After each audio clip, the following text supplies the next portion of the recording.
Bonjour à tous et bienvenue sur ma chaîne. On se retrouve aujourd'hui avec une vidéo bullet journal. Je voulais vous présenter 3 idées de mise en page pour suivre vos épargnes.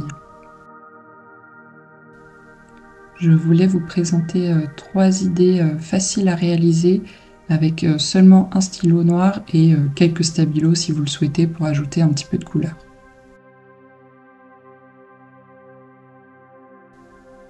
Pour cette vidéo, j'ai utilisé mon carnet qui provient du site La Boutique de Margot, qui a également une chaîne YouTube Les Astuces de Margot, où j'aime beaucoup ses vidéos bullet journal.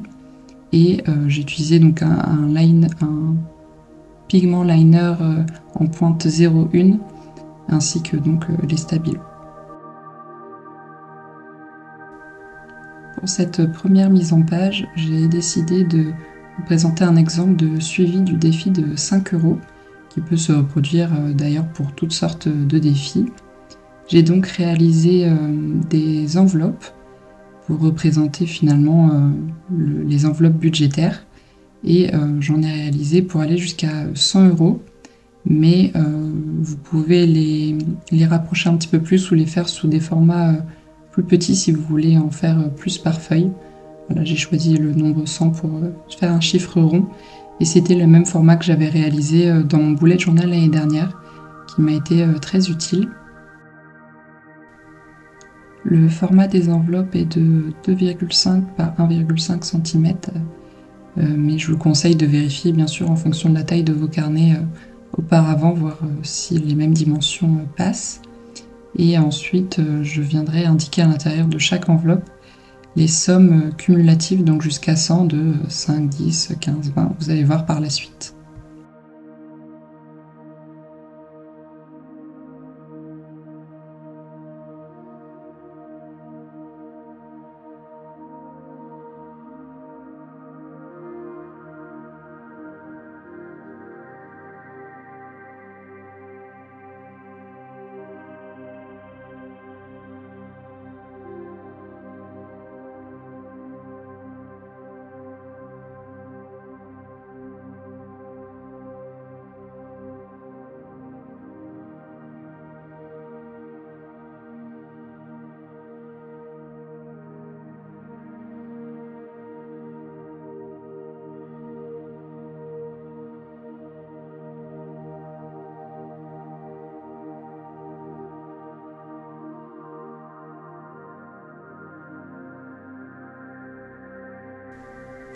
Pour le titre, j'ai réalisé une simple banderole, donc toujours avec le même stylo noir, toujours en même taille. Éventuellement, vous pouvez varier les tailles de crayon si vous souhaitez ajouter un petit peu plus de relief. Et j'ai choisi d'ajouter un petit peu de couleur, mais encore une fois, ce n'est pas obligatoire.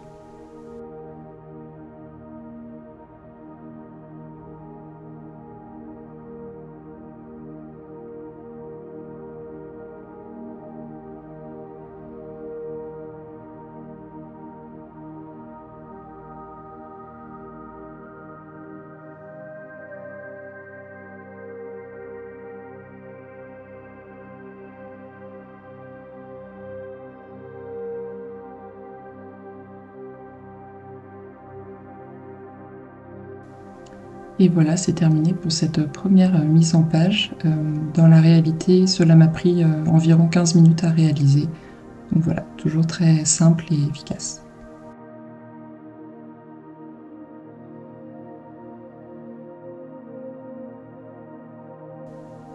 Cette deuxième mise en page permet de suivre ses objectifs d'épargne précises.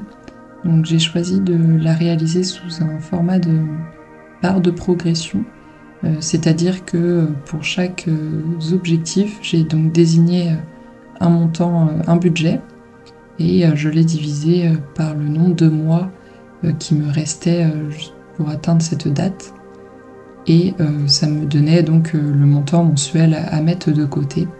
Et en cours d'année, vous pouvez venir remplir finalement cette barre de progression à chaque mois qui passe et voir si vous avez atteint ou non vos objectifs.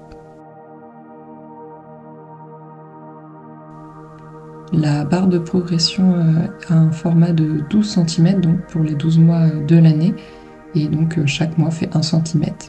Et donc, par exemple, pour ce premier mois, c'est pour un budget pour Noël. Donc j'ai mis un exemple de 600 € à atteindre pour le mois de décembre 2023. Donc ça me fait 50 € à mettre de côté tous les mois jusqu'à décembre pour atteindre cette somme. Pour ces 3 mises en page, j'ai utilisé des exemples totalement au hasard pour vous présenter différents cas de figure.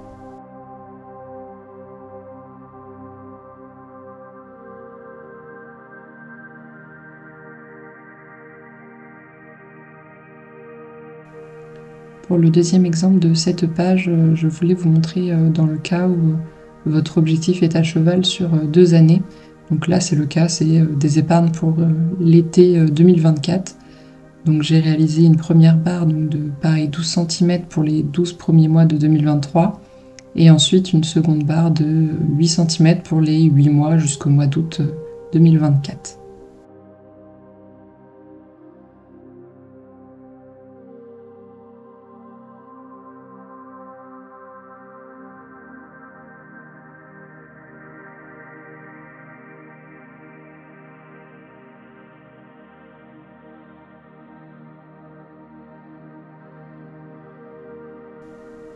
À chaque fois, je viens indiquer la progression du montant à atteindre dans chaque mois. Comme ça me permet en cours d'année de ne pas avoir à refaire de calcul et à savoir combien précisément j'ai en banque ou dans mes enveloppes pour mes épargnes.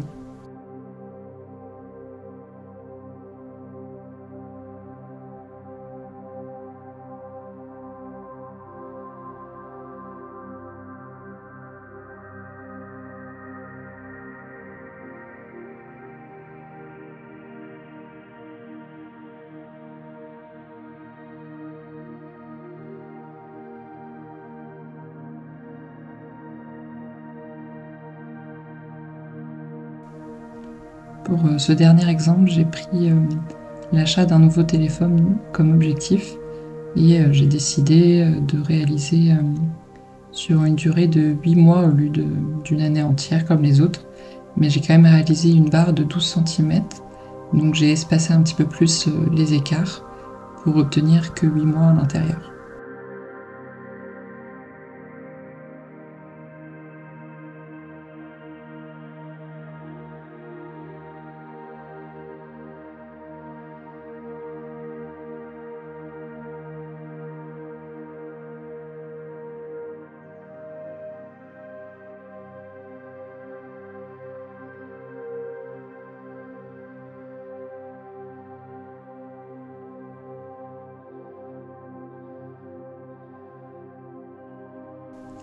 J'ai volontairement ajouté de la couleur qu'à la fin pour que vous voyez à quoi ça ressemblait si vous utilisiez seulement un stylo noir. Et je suis venue utiliser donc 3 couleurs différentes pour chacun des exemples. Et donc l'idée c'est, comme je vous le présente, de surligner en fait les cases une fois que vous avez donc bien atteint l'objectif de départ.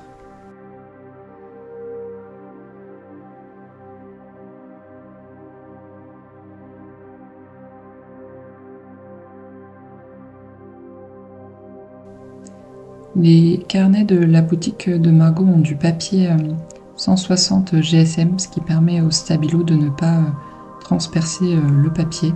Donc je vous conseille, peu importe le carnet, d'avoir au moins ce poids-là de papier, sinon c'est trop fin.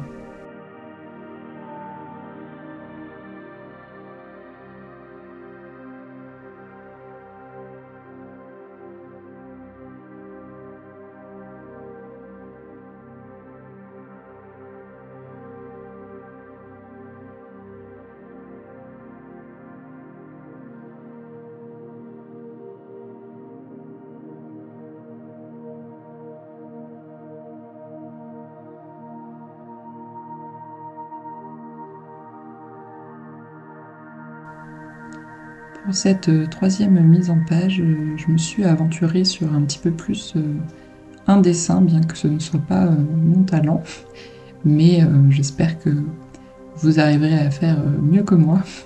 En tout cas, je voulais représenter une sorte de tirelire pour visualiser le remplissage en fait d'une tirelire comme de l'argent.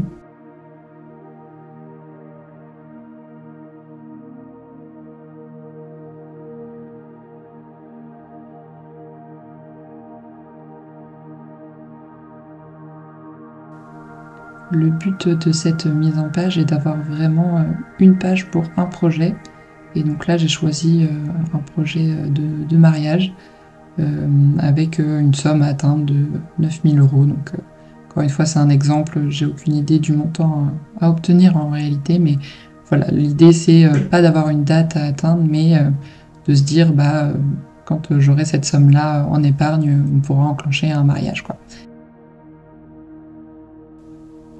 Vu que la mise en page est très simple, j'ai choisi cette fois-ci que le titre soit un petit peu plus imposant, en essayant de faire une sorte de calligraphie à l'intérieur du gros titre mariage.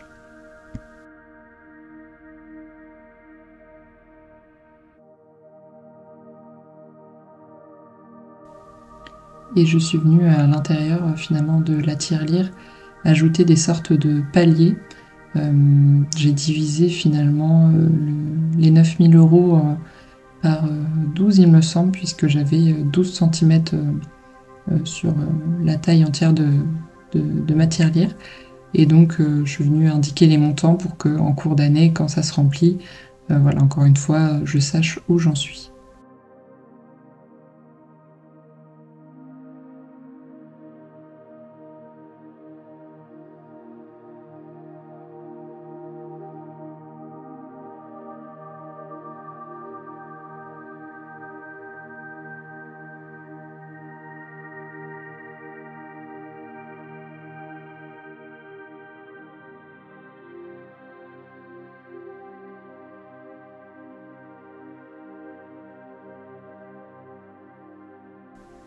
Et je suis venue ajouter de la couleur pour vous montrer ce que ça donne si on a déjà par exemple 2 500 € en banque pour ce début de projet.